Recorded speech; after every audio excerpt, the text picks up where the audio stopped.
With every line I kind of create, I'm thinking a step ahead of, okay, what's gonna go kind of next? Where am I gonna take this shape and what am I gonna create after this?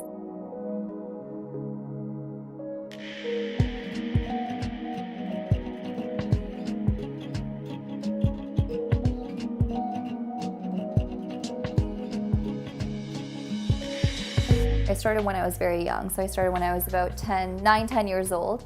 And since then, it's really changed for me because I learned from my mom actually, not the art, but just, how to make henna, how to kind of roll a cone and fill like the tube with henna paste.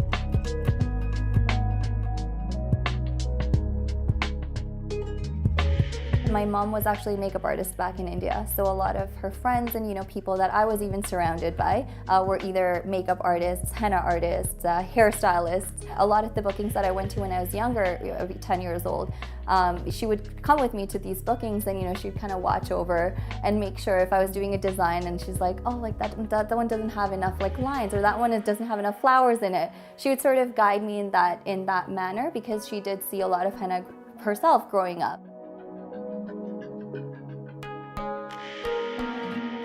The artists, they're not, I wouldn't say they're respected as much. And then when I kind of moved here and I started doing that, a lot of people were, oh wow, like this is beautiful, you do this? So there was that change from like, oh, it's such a normal thing, it's so common and it's not really, looked up to that like people really appreciating the art. And it was so awesome sharing that with people who were really interested and who wanted to know more about it and who thought it was so beautiful. Funny enough, I've learned more about weddings being here. I didn't spend much of my childhood there in India, but I've learned more about weddings and some of the traditions and customs doing bridal henna here than I think I would have learned if I actually stayed in India.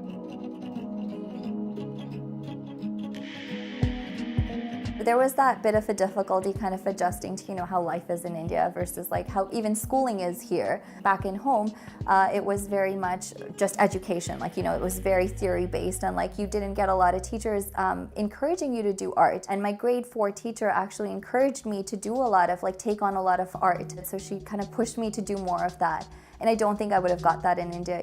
I don't think that there would have been that pressure on trying to make a child an artist versus trying to make a child, a doctor. Funny enough, I just never thought about art or anything like that in high school or even growing up. As much as I loved it, I never thought, oh, let me pursue this as a full-time thing or let me actually even pursue this as anything.